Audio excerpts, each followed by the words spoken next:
Hi folks, in this lesson I'm going to show you a little mandolin trick which I stumbled upon way back in the 70s when I was first learning to play mandolin. It was purely by accident that I found myself playing a blues scale, and I didn't even know what a blues scale was. Let me show you what I'm talking about.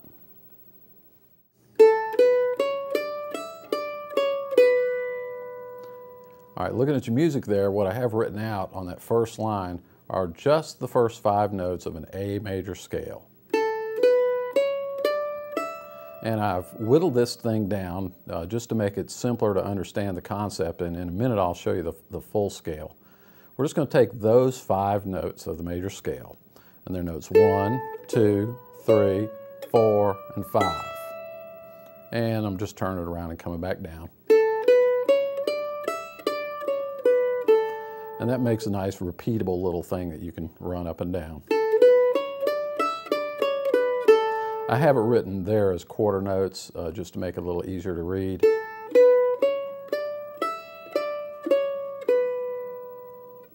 Now, what happened to me when a long time ago I was playing a tune, and I don't remember what it was, but it was using some of those notes. Something in there, and I was over there looking at the paper and just playing, and accidentally had my fingers 1 fret too high and did this instead of this. And that really got my wheels to turning.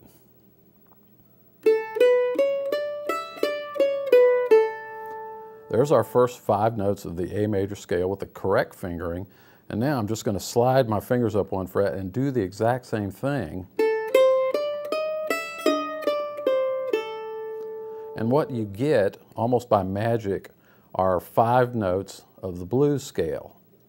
The blues scale, you can go watch my lesson called What is a Blues Scale, and it'll explain all the notes of the blues scale. But these first 5 of the major scale just transform automatically if you leave the first note alone and raise the middle 3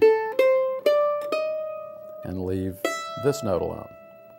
And you can study that tab and see those numbers. If you see a 2 in the A major scale, if you look down at that corresponding note, you'll see it's a 3. And the 4s become 5 and the 5s become 6. All I've done is slide up 1 fret. So that becomes this. And you can hear that it's starting to get pretty bluesy sounding. Now, if you applied that to the entire major scale, you would have notes 1, 2, 3, 4, 5, 6, 7, 8, or 1 on top. It actually works with all of those notes. If you just shift them up, you'll get the root, the flat 3rd, the 4, the flat 5, the 5, the flat 7, and the root right there. And you could just stop right there if you wanted to. That is a complete blues scale, and it's the exact same fingering as the major scale, just slid up. If you play it all the way to the very top,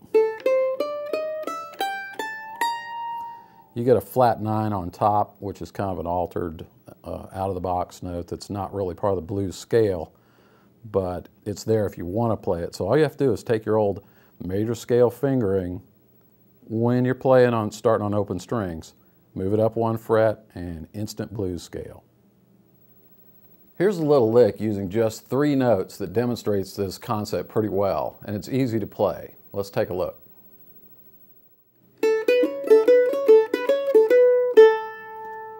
Now, I admit that's a pretty simple little lick. It only uses 3 notes, but I want to give you something easy to play so that you can try this concept, and without having to work too hard at it, then you can take other licks that use major scale notes and apply the same idea to it.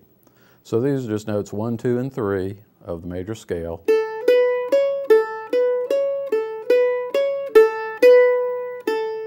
And that's something you might play in the real world, in the bluegrass world. So there's the lick. Now if we convert it to make it bluesy, we don't really have to do anything except just scoot up a little bit, play the same stuff. And every one of those notes is coming straight out of the A blues scale.